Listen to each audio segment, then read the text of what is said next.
I'm Vic Cohen, and it's a fair question. It's a fair question. It's a fair question. I'm Vic Cohen, and it's a fair question. It's a fair question. I'm Vic Cohen, and it's a fair question.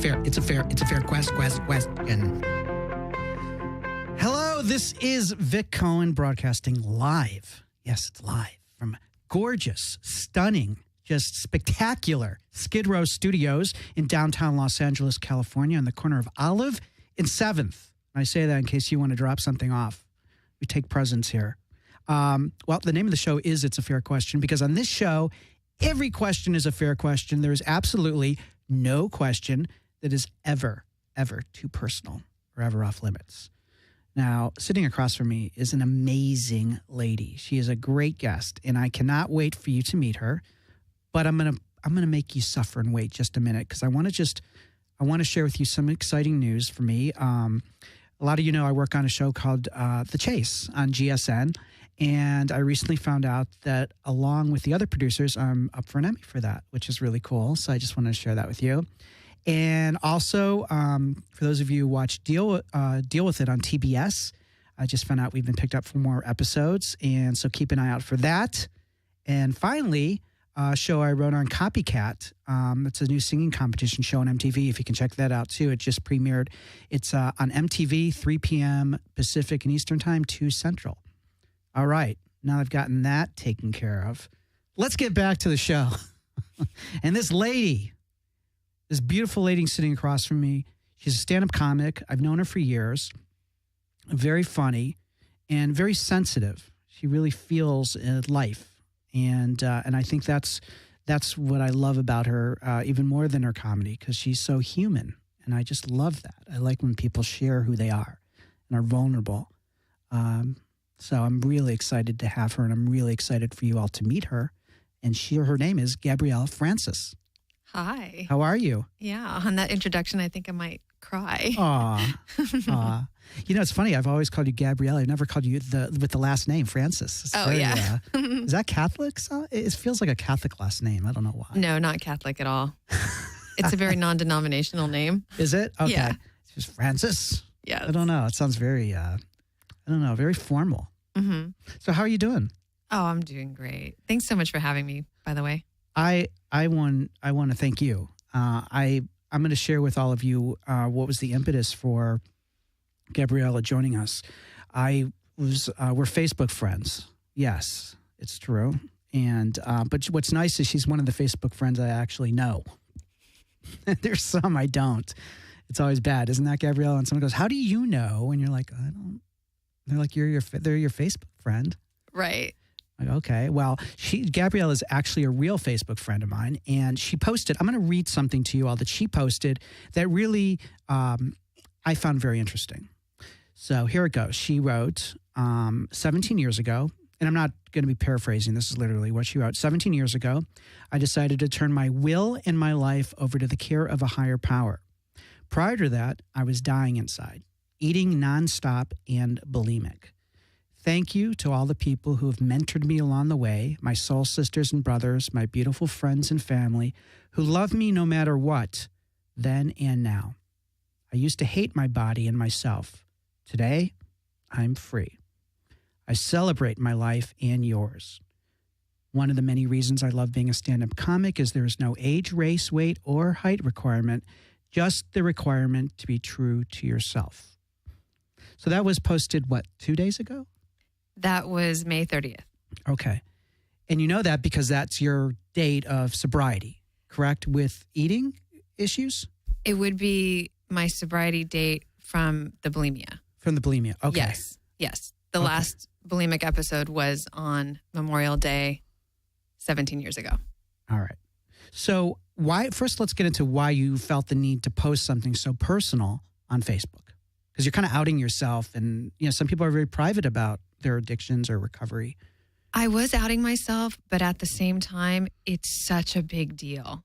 And I really get what a big deal it is. And I think that what is the big deal? The big deal is that I have 17 years from that. Okay. And it has your time. Absolutely. Yeah. Mm-hmm. And I was thinking maybe you meant like the addiction itself, but maybe you meant both. Well, the addiction itself is a big deal. Yeah. And I don't know if a lot of people give drugs and alcohol addiction a lot of street cred, but the food thing is a whole nother animal, because that's something that you can never stop doing. You can never just stop eating ever. Right. You can stop doing drugs and alcohol and you can still survive, but food is necessary to live. Yeah. So it's such a tricky balance. So getting back to why you posted this, you posted it because it was a monumental day in your life, and you felt it was such an important event that you felt it was important. Had you been quiet about your food issues? I haven't been quiet about my food issues. Anyone that knows me, for the most part, knows that I've had this battle in my life.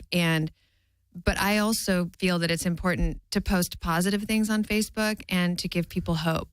And I got to be honest with you, I was shocked at the fact that there was over 200 likes on that post, because I really suspected that only the people that really knew me up close and personal were going to even acknowledge that.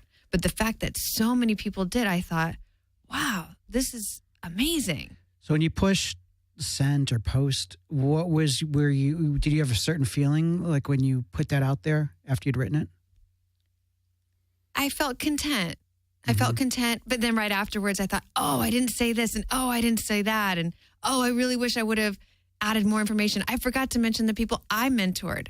Because my God, those women are my saving grace as well. Because during that 17 years, there were times when I wanted to fall off the wagon. And I would think about them and think, well, gosh, I'm their mentor. What am I going to do? Call them up in the morning and go, hey, I kind of blew it last night, so I'm sorry, but I can't mentor you anymore. Mm-hmm. So they, in a sense, saved my ass as well. You can, what's great about Facebook posts, you can always edit. You know what? You can, but that'd just be a little weird. I just keep going back and adding more and more stuff. Yeah, but you know what? That was so great that you contacted me, because now I get to do it verbally, which is way more fun. Well, good. And just to share some of the comments, I copied some of them. Oh. And so the things that I thought I didn't, I'm not going to read all of them because there were so many, but one of the comments, very proud of you, boo-boo head. That's my fiance. Okay. So someone's calling you, so you're boo-boo head to him. Someone else, you're an awesome person. Other person wrote, I've always loved you. I've always thought you were beautiful inside and out. You're the biggest sweetheart. You're an awesome lady. That's my high school friend. We've known each other since we were 16. So were you surprised by all those comments? I was. And yeah, some of the people that commented, I was surprised. And I was to be honest, I was really touched. I was very touched. You look like you're getting a little teary-eyed now. And actually, is that true? Or am I no. Is it your makeup, the lighting in the room? I just have really glassy eyes. I'm really tired. Good. Okay. And there's really shiny lights in my eyes right now. Oh, there are? Oh, there are? What's shining in your eye? Oh, okay. Oh, good. Not in a bad way. I'm fine. Okay. Yeah. Good. But it must be somewhat emotional anyways, I would think. I mean, or is it you're past that? I don't know that I get very emotional over things like that. Mm-hmm. I think that the things that make me really emotional today are if I see acts that are injustice to other people. That makes me sad. Like, to be honest, walking around this neighborhood at this hour made me really sad. Was it because you were with me, or? It just made me really sad to be with you, Vic. Thanks. No, it was rough. It's like Skid Row today. Usually it's a little less Skid Row-ish. It was very Skid Row today. Yeah, I know. It's really heavy. Yeah. So you wrote that 17 years ago is when you stopped with your bulimia. Right. Now, I've been kind of couching your situation as like eating challenges, or do you just say I'm a food addict? How do you describe yourself? Recovered bulimic? I never called myself a food addict. I think that sounds weird. But Overeater? I would say compulsive eater, overeater, sure. Where were you going? Where was this meeting you went to? I mean, what was it? What program? Oh. What was it called? I don't know that that's actually something that I would feel but it's comfortable with. Is it like a 12-step type thing, or you don't want to even talk about that? No. However, if anyone is interested, they're more than welcome to email me, and I would be happy to disclose some of the modalities that I've used. I've used many modalities. Okay. But as far as in a 12-step way, I'm not really comfortable mentioning that. Okay. But I will say that I did use a lot of different modalities, and I'm happy to share what I learned within those. Yeah, whatever you're comfortable modalities. with. Absolutely. Where could people reach you if they are interested? Or how could they? They could find me facebook.com/gift of Gabriella, GIFTOFGABRIELLA. That's my Facebook handle. And they could send me a private message. Okay. Absolutely. So what happened usually when people discover they have a problem or they're so, let's say, powerless? What was going on 17 years ago where you're like, I need to change?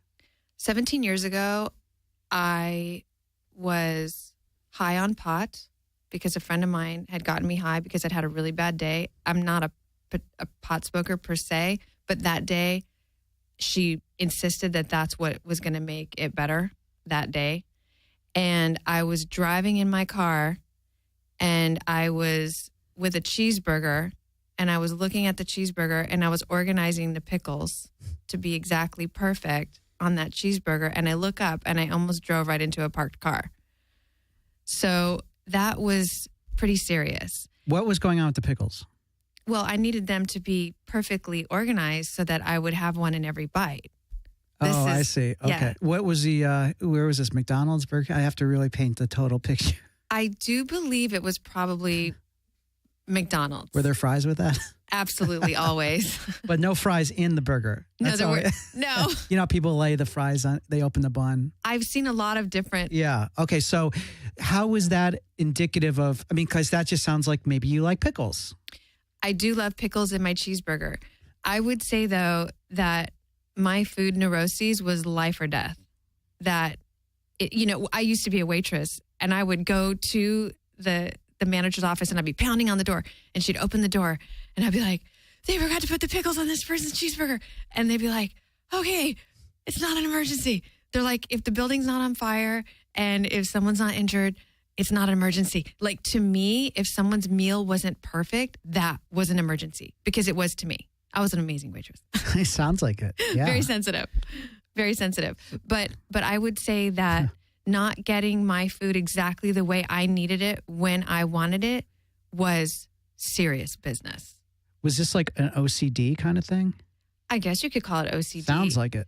Well, it's really like the medicine. It's like, I need my medicine and this is my medicine and it's got to be perfect. So needless to say, I ate a lot of foods that were very predictable. Oreo cookies taste the same every time. Cheeseburgers from McDonald's taste the same nearly every time. Pretty close. What you mean being Big predictable so that like you wouldn't be disappointed in the ritual? Absolutely. There was always a creamy filling in the middle? Always. Not the issue of no pickles or not enough pickles. That is correct. Okay. Yes. And a typical episode for me would be, 2 fast food restaurants followed with a donut shop, followed by ice cream. I can remember sitting in my apartment in San Francisco and having just boxes and bags of food just all around me. I'm sitting on the floor, and I have all of this food that I've just purchased, and that was my deal. And how did that feel? Like you were top of the world, king? No. No, I wouldn't say that. I would say that it made me feel comforted. Okay. That it wasn't about the ego at all. It was. No, I just meant like, Oh. You were high. Oh, yeah. No. No, it wasn't a high. It's pretty low. You feel pretty low. Oh, really? Oh, absolutely. So yeah, it's that's not like the lowest drunk feeling. Oh, okay.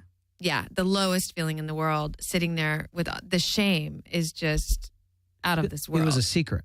Oh, yes, absolutely. When I was in my disease, it was definitely a secret because I can't think of anything more shameful than the way I used to eat.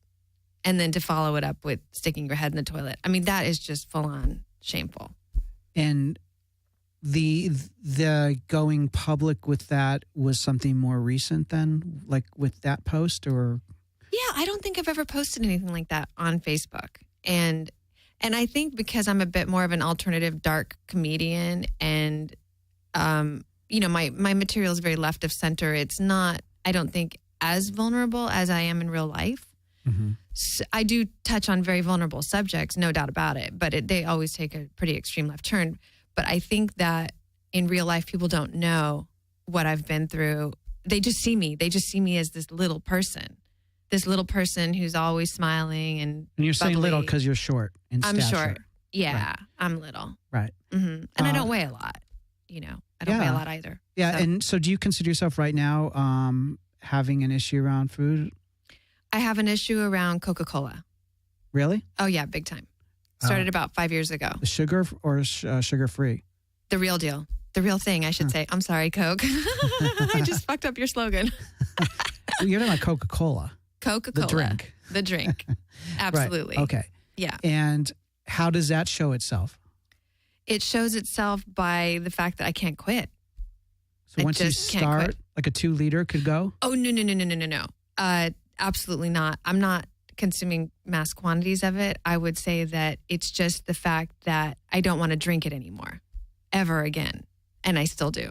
Oh. So it's not mass quantities or anything like that. But I just think that it's a poisonous substance. I don't think that it's good for a person. Okay. But I love it. So, and I also have some health things going on right now. So I lost a lot of my energy, my natural energy. And so that was what I picked up to sort of compensate for those issues. And I know that it'll be lifted eventually, but for now, that's where it's at. I'm just being honest. Yeah. That No, I'm not perfect. No, it doesn't sound like a big deal to me, but it is to you. It's it's hard to talk about again because it's like, oh, it's such a silly little thing. Right. You know? Coke. Mm-hmm. Yeah. So getting back to 17 years ago when you said you had your last bulimic episode. Yes. You go and get some help, but what was like the bottom then exactly? I mean, did you have like something, you kind of described some stuff that was going on. Was there bulimia involved in it too? Was there bulimia involved? Yeah. Like whenever do you call it binging? Yeah. Would it end up with bulimia? Like, yeah. I don't know what you call it. Purging? Well, yeah, that started when I was 16. I was compulsively eating since I was a little girl. That was the way I comforted myself as a little girl. And I had my parents, my father's a Vietnam vet with PTSD. And so he would have fits of anger. And then my mother, and he has like the bluest eyes. So it was very Stephen King moment when he was having, his episodes. What would happen? Well, just yelling. My father he's not violent. Or did he call like you that. Names? No. But I was just in trouble. He was scary? It was scary. Yeah. For a little girl to have your father yelling is very scary. What does the PTSD episode look like for your father when you were growing up? Oh, just him yelling and I was in trouble and, it was just, to be honest with you, I couldn't even give you specifics because I only have the feelings. Yeah. I think I've kind of blocked it out. Did he actually see combat in Vietnam? Oh, yes. My father has 3 Purple Hearts. So he definitely was a victim of combat. And the thing about my father is he's a doll. Like he's a sweet, sweet, sweet man. And so to see, I think, the violence and to inflict violence on another person, that would just really break my dad's heart. How long? So I think his heart was broken, to be honest. How old were you when he left? Do you remember? For Vietnam. Oh, no, because I was being born. Okay, so he was gone when you were born? He wasn't there. That's correct. He was in Vietnam. That is correct. Okay, and then do you remember when he came back, or was it it was still so young you don't even remember? No, I was really young. Okay. I was really young. But he did stay longer, which broke my mother's heart. Okay. Yeah, she was hurt that he stayed longer in Vietnam and didn't come home. That does feel weird. Like you'd think if you're the spouse, like really, Vietnam's better than home? That's what she thought. That's what she thought. But everyone makes their own decisions based on survival and based on what they think is ultimately the best thing for everyone. And that's what he thought was the best thing for everyone. And, my mom was very depressed and really depressed when that happened. And she couldn't quite get over it. Like clinically depressed? Very clinically. Yeah, absolutely. Was she suicidal? I don't know that I would ever say my mom was suicidal, but I do feel like she was pretty vacant. So you had a father who was caught up in dealing with his post-traumatic stress syndrome, the PTSD. Yes. And you have a mother who's chronically depressed. Correct. And so how does that... The reason why I brought that up is because when you don't have the physical nurturing from a parent, you start to seek it out in other forms. And food has a physical sensation. So I feel like comfort food right, people say comfort food, absolutely. But also I think that there was a void inside, like an emotional void. And so when you feel like you're putting the food in, you feel like you're filling up this void. Mm-hmm. And now on top of it, where the bulimia comes in, this is how I describe this, is that when you when you have feeling, first of all, having had parents like that, you feel very unlovable. Because you think it's about you. Because that's how children are. For sure. Mm-hmm. So I felt very unlovable. And so feeling unlovable, then you think there must be something wrong. So then you feel shame. Okay? What's wrong with me? What's wrong with me? And then you try to be perfect. So you try to connect with you try to act perfect. You try to look perfect. You just try to please everyone. You do look perfect today, I must tell you. Oh, thank you. On a side note. Thank you so much. But go on. Yes, you're trying to look perfect and compensating. Correct. So then things Were you like... thinking your parents would love you more maybe? Or just searching any way? I kind of gave up on them as much. I started to look to the outside world. And what year, how old you think? Or is this single digits? I mean, really? I would say single digits, and then really it escalates when you get into your teens and you start to get all this peer pressure, and then you start getting bullied and, all of these things. And, my friend's parents, because my mom was having her thing, my dad was having her thing, I was like this little adult. I was raised with very little boundaries and very, very little discipline. So my friend's parents would call me that girl. They're like, is that girl here? Not in a positive way. No. Girl? That's an old show. No, not Marlo Thomas. Like, is that girl here? Where's that girl's mother? It's just because I didn't have a filter. I would just speak out. I would say inappropriate things. And did you have a foul mouth? Were you that kid that dropped like the F-bombs? No, I wasn't cursing. I was just a little bit loud and just inappropriate. Uh-huh. Whatever I thought in my mind, I would just say it. Right. And I had a problem with authority figures and any kind of parental figure. Like, I was just like, who are you? You're not the boss of me, with everybody. No one was. But some people have been the boss of me and they don't like that. You know what I mean? It made jobs really difficult. Oh, I bet. I got fired. A lot? I got fired a few times. Yeah. Because I was just doing it my way, and, but I would say that,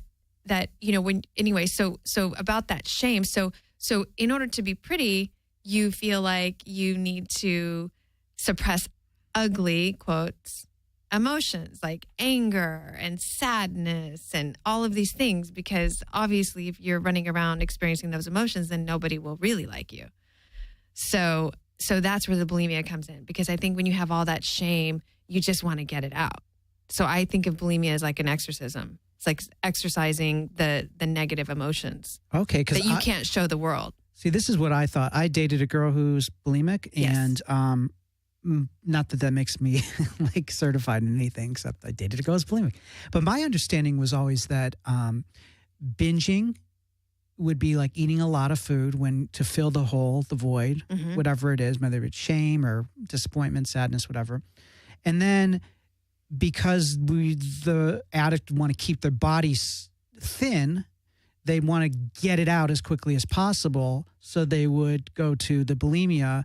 And also I thought that because there's a high in the brain from vomiting, that And so that when people were bulimic or are bulimic, they're also trying to get like the same high. I've been told it's described almost like the same as an orgasm.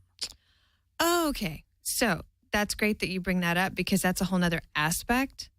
But for me, I don't know if I would ever describe it as an orgasm or anything like that. Because for me, it was wretched. And I think that it's exhausting and you feel just wasted afterwards. And I think that for me, it ties back into that perfection, which is I need to look perfect so that I'm loved. And so when you bring up the weight and that whole thing, 100%, that's another aspect of it. But I say a byproduct is that you feel this exorcism happening, you know, because all that feeling of shame is usually in your gut.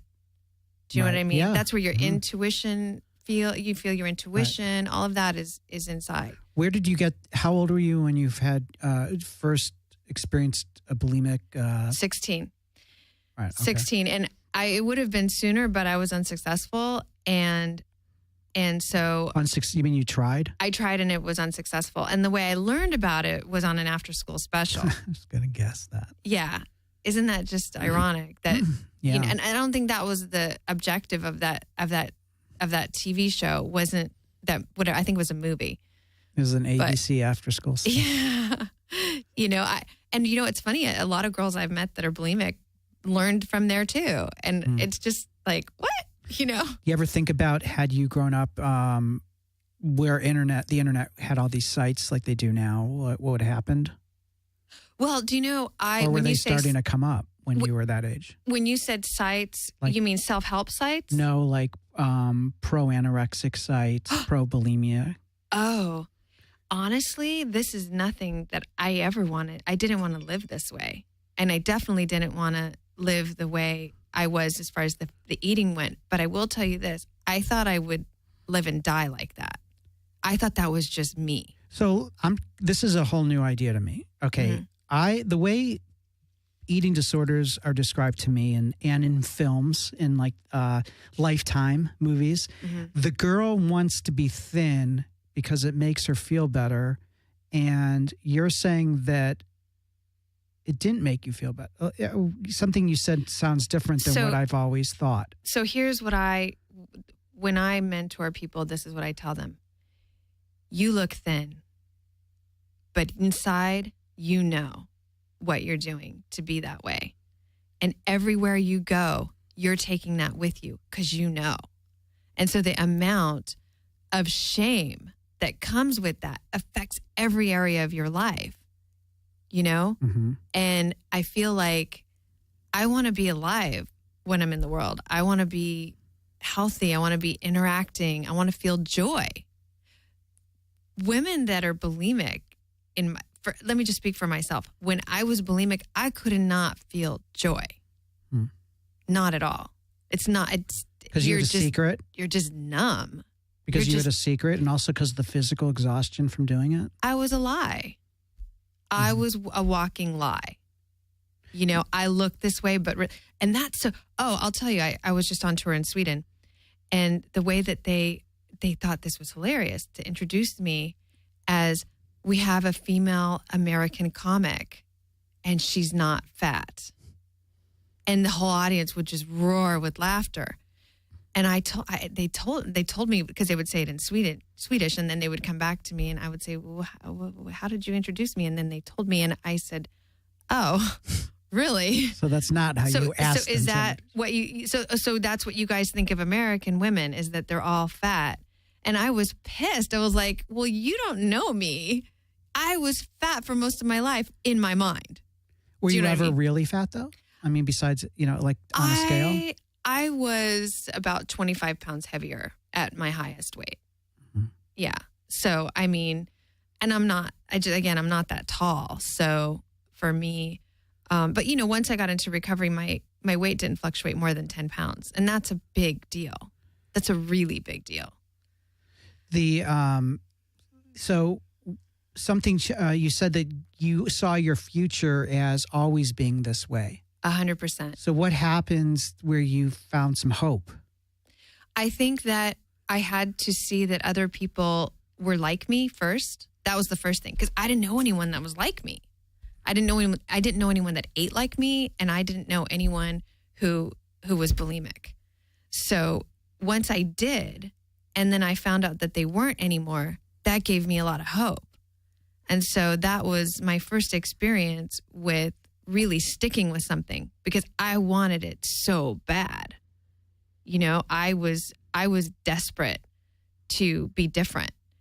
And I feel like when I saw other people who were willing to teach me what they did, that made all the difference in the world. So I think that's just that I'm trying to say. So I really needed to learn some tools. I needed to have some hope, and I needed to learn some tools.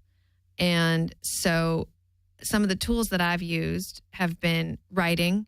I write. I don't write as much now, but I used to write a ton in the early years, because I really had to get my emotions on paper. And prayer and meditation is big for me, and reaching out to other people. There was a girl, we didn't have a lot in common exactly, but for some reason, whenever I was on the breaking point where I thought, oh yeah, I'm definitely going to go backwards, I, for whatever reason, would always be able to get in touch with her. And she would pick up the phone, and I would say, I feel like I'm going to break. And she would just stay on the phone with me and just talk to me until I started crying.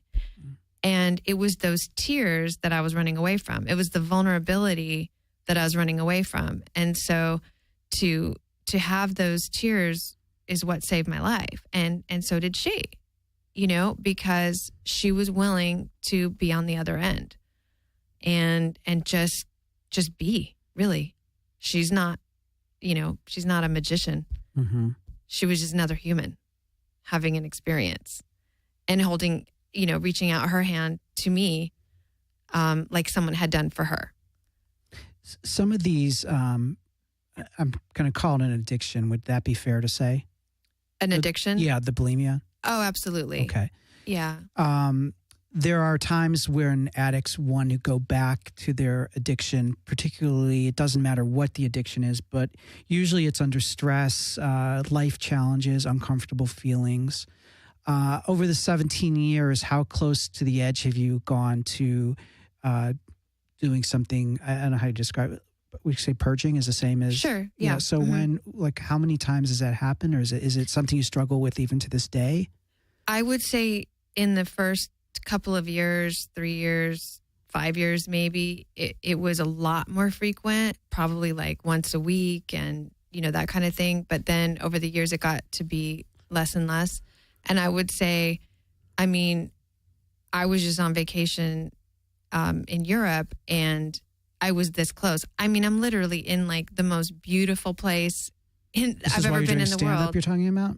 No, I was. Or This was a vacation. Okay. Yeah, this was a vacation, and I just sometimes I think alcohol can kind of trigger it a little bit, and I think I just had a little bit too much alcohol, not an exorbitant amount. I just don't drink very much, so this was just a little bit more, and I might have, you know, because the food in Italy is kind of amazing, so I think I got a little carried away. So you ate a lot, overindulged.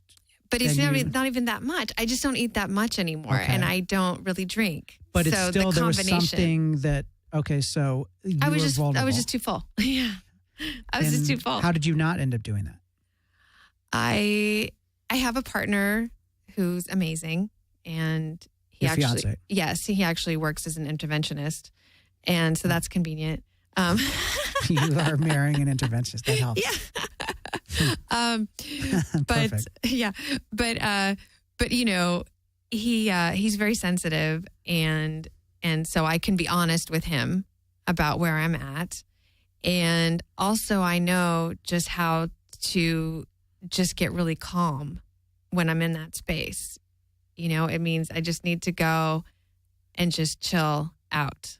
Was there an actual, besides the drinking a little bit and eating till you felt full, was there something happening in your life at that moment, like a pressure, a stressor that occurred?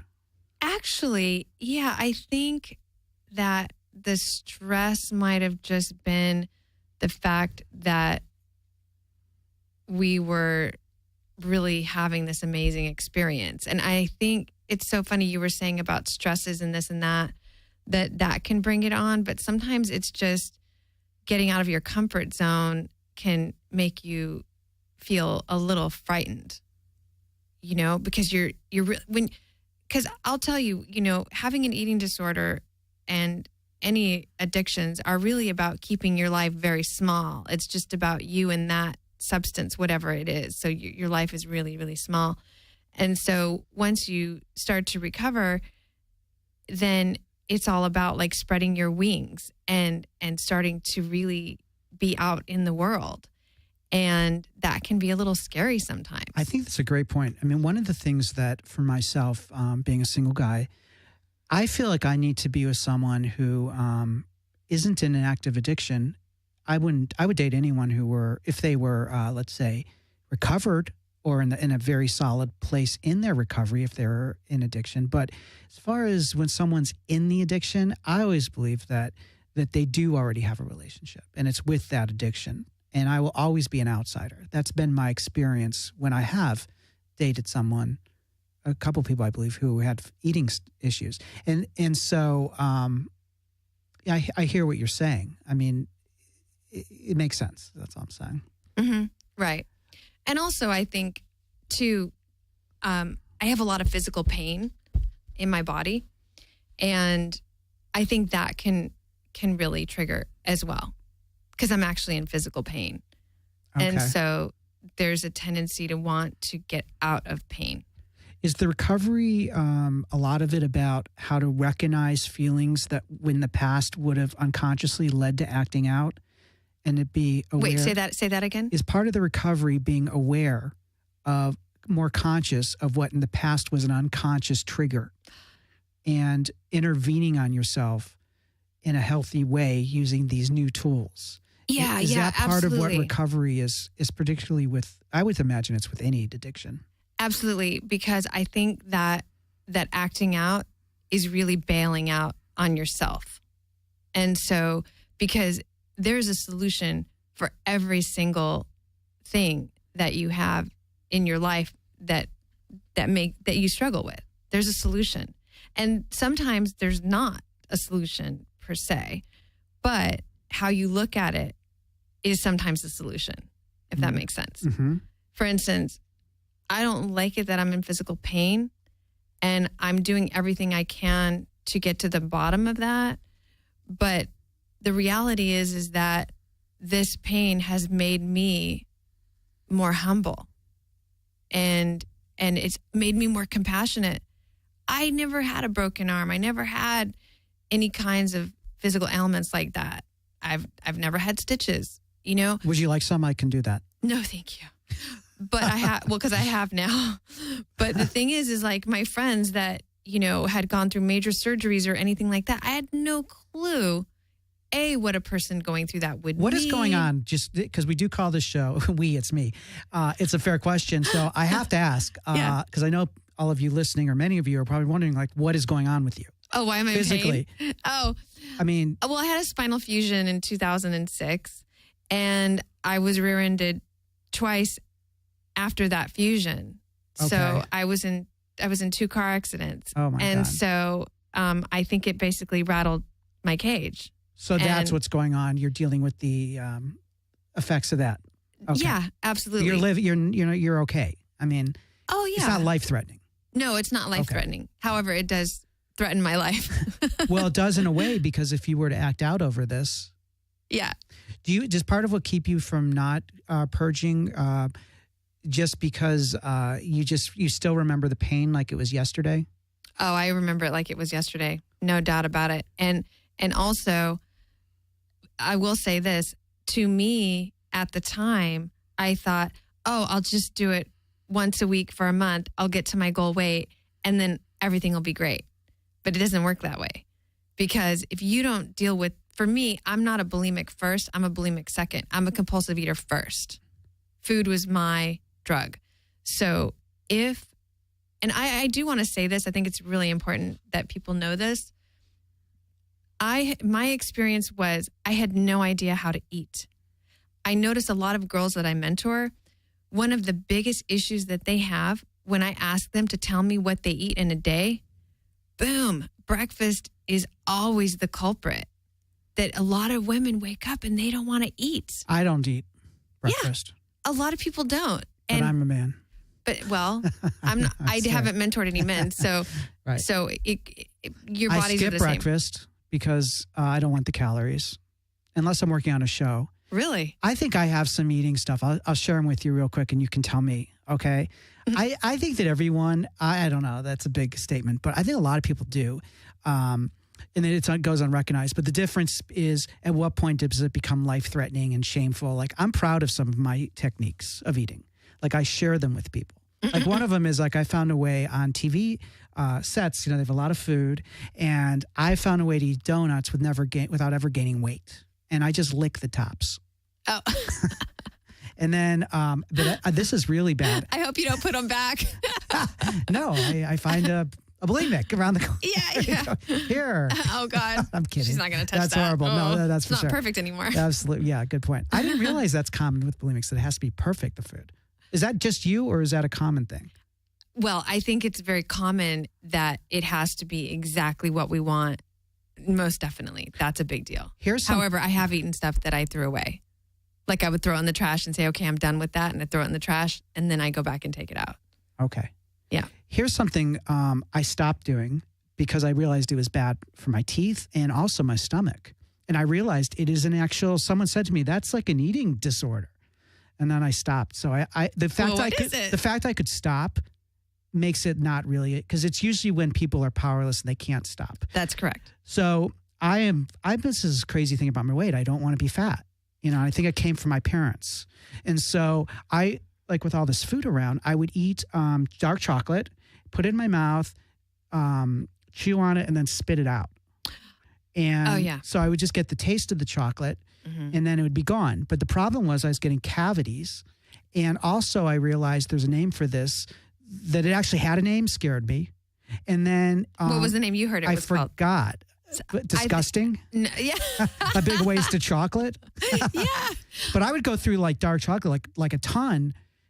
But this is what I didn't know. I think it's called spitting, but... Spitting? Oh, yeah. There's an actual name for it. Like, I think not so. to be cute spitting. I can't remember, but I'm pretty sure it was called spitting. But I don't know if you know this, Gabriella, but what the problem is, it causes it begins the digestive process. So all the acids in the stomach begin to start moving around, going, come on, chocolate. Right. But I spit it out.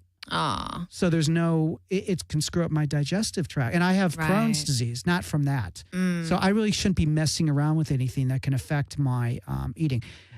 And then I'll just finish. When I was 10, I had a girl I really liked, and she wrote me a note saying that she would not go out with me because I had a big butt.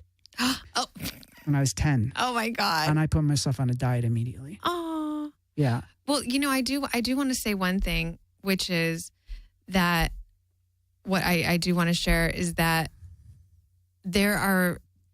I had someone who mentored me who said, because even though I stopped the bulimia 17 years ago, the binge eating didn't stop right away. That stopped, a few years later. I still had work to do. What is binge eating? How do you know you're binge eating? When you're eating just way too many calories or beyond your comfort zone? 4,000 calories in a day. That's a lot. Okay. For a person. And anyone. Yeah, absolutely. But I would say that for me, she would say, like, well, can you love yourself the way you are? And so that was really important to me. And I think that there are women who are just fantastic, and they are heavier women, like Cameron Manheim and Melissa McCarthy. And, these women are phenomenal, and I love them. And I think that what's important to remember is that just because we think we're fat doesn't mean we have to stop our life. Just because we think we're not perfect doesn't mean we have to stop our life. We can still go out there and fully express. And that brings me to the next point, which is, could I love myself no matter what? And so that's when I just started to do things that I was afraid of. Because my whole thing was, well, when I get to this weight, then I'm going to go do that thing. When I get to this weight, then I'm going to go do that thing. And so I was constantly preventing myself from having any life experiences. Was that just a way of dealing with fear? Absolutely. That's the number one thing. Yeah, that's it. Fear. Full stop. Fear, fear, fear, fear, fear. You know what's amazing? Fear and shame. What? I have this. I actually just bought a book because I think fear stops all of us in different ways. And I just bought this book today.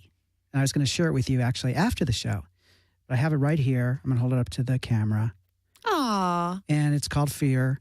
It's this guy's name is Thich Nhat Hanh, and THICHNHATHANH, and it's a Buddhist approach to fear, and it is such a great book.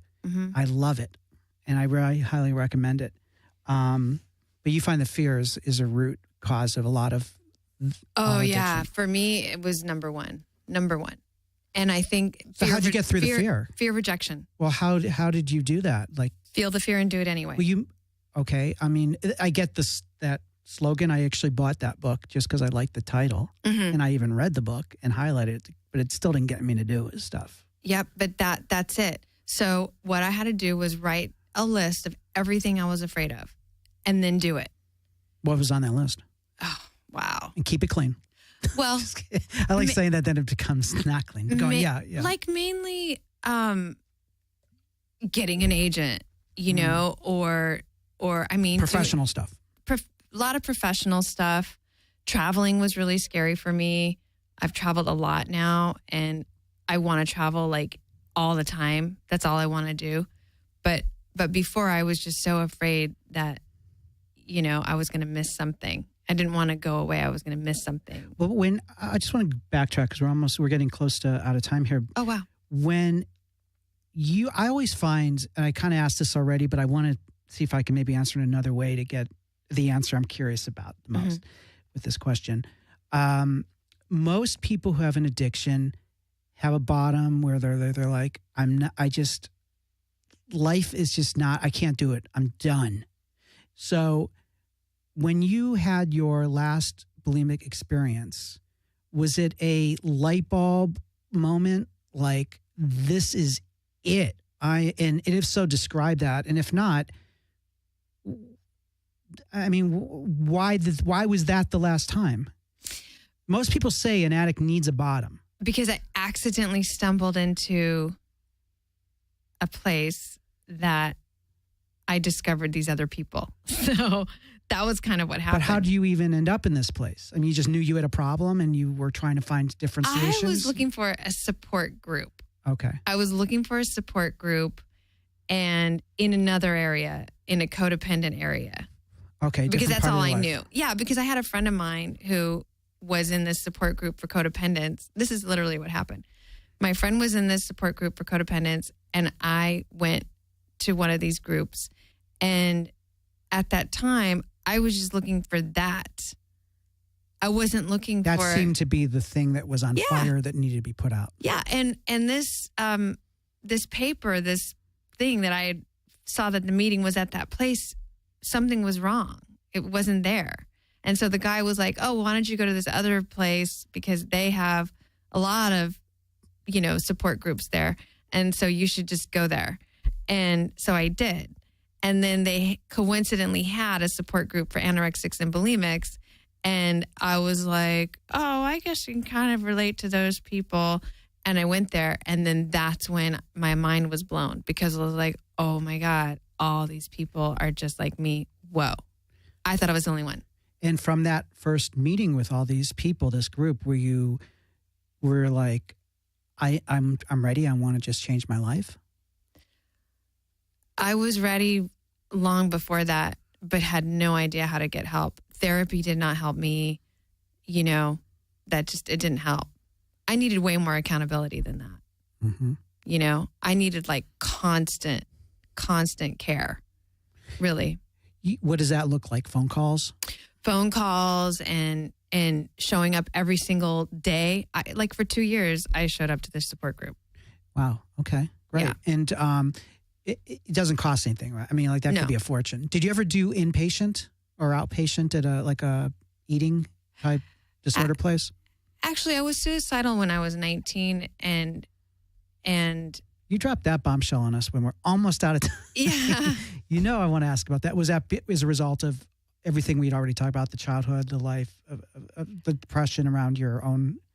I was living in San Francisco. I was alone. That was during that time when I was sitting in the floor with all that food around me. And I'd been abandoned by my best friend, slept with my boyfriend, basically. Oh. And so I was abandoned by the two main people that were my, bookends of living in a new city. And so I was really alone. And so I was very depressed. You grew up in Stockton? Is that right? I grew up in Stockton, Okay. but now I was living in San Francisco. Okay. And so I was so depressed, and my boss at work took me to the hospital because I was telling suicidal. And so he took me to Kaiser, and they interviewed me for about 5 hours and decided that I was a threat to myself. And they put me in an ambulance and took me to a hospital. And so I was, one flew over the cuckoo's nest experience. But, Wow. But it was the best thing that ever happened to me, because I really needed to make some changes in my life at that time to create a support system. And I just didn't know how. I was 19. Yeah. I just didn't know how you do that. But it was very helpful, and I was there for 10 days, and it was great. Did you let it happen? With bulimia and others, eating disorder, addiction, is your body ravaged in any way permanently? I know a lot of people have heart. No, by the illness. grace of God. One of the things that they taught me in that hospital, so if anyone's listening and you happen to still suffer from this disease, was to brush my teeth with baking soda, because it neutralizes the acid that's coming out of your stomach into your mouth. And so it neutralizes it. And so you don't, because a lot of my friends don't have their teeth, a good majority of their teeth. I have all my teeth, thank God. Oh my God. Yeah, it's kind of a big deal. But that's a high note we can leave on. You always is that, count on Gabriella for the funny. They always say leave on your best joke. Yeah. No, but seriously, it's serious. It's serious, and I was grateful that you brought me here to talk about something that is really near and dear to my heart in a way that I hope to be able to help other people. And like I said, we touched on a lot of things here, but I would say that, for me, the food combining and all of that, and that neuroses is really like combusted energy. Inside is combusted creative energy. So start to be creative and put your mind on other things that you think that you're going to fail at. Just do it anyway. Well, it sounds like also though, the message I'm getting from our hour together is that it can't be done alone. Or at least you couldn't do it alone. Absolutely it's not. It's not about buying a self-help book. Nope. Or just going to websites. Nope. It's human contact. 100%. That's what we're doing right now. 100%. Would you consider this part of your recovery, us talking? Yeah, you're cured of whatever thing that's wrong with you. You are. No, I don't mean that, but that's funny. But as far as your recovery, is this part of it? Oh, God, yes. Sharing your story. Absolutely. Reaching out. Again, where can people contact you if they want to reach out to you? Facebook.com/Gift of Gabriella. GIFTOFGABRIELLA. What about your stand-up? If people want to see you perform, is that on there as well? Add me on Facebook, and I post all my shows, and I can get free tickets for you. It's definitely the place to find me. Okay, so it sounds like, just to wrap it up, you said earlier, very early, that part of the addiction, or maybe most of the addiction, was hiding out, not living a big life. Isolating, not going through the fear. Right. So now, 17 years later, after you got some help, you're traveling around the world performing stand-up comedy, which you weren't doing before. No. You have a fiance that you love, I hope and assume. I do. Okay. I love him. Yeah. And you're not engaging in these behaviors. No. So you're safe. No, I'm engaged to a man. No, I'm kidding. Good. Well, thank you again. It's so great. You. So great. I learned a lot. Thank you for having me. Yeah, and you still didn't tell me if I had a food problem. I think if it's interfering with life and you can't stop, that's when you know it's a problem. The most important thing is if you feel like you're the walking dead. If you feel like your food addiction comes between your relationships with other people and that you are just sad all the time, that's when you know. Okay. I think. Okay. Yeah. Well, good. I think I don't have that addiction, but I have some definite quirkiness. Thank God. I'm so glad you don't have and that. I'll eat my pickles anywhere on anything. It doesn't matter. Oh my God. All awesome. right. Well, thanks again, Gabriella, you. so much for being with us. It was really great. And thank all of you for joining us, and hope to hear and see you again on here. I didn't hear you. I hope you join us again on Vic Cohen's It's a Fair Question. I'm Vic Cohen, and it's a fair question. It's a fair question. It's a fair question. I'm Vic Cohen, and it's a fair question. It's a fair question. I'm Vic Cohen, and it's a fair question.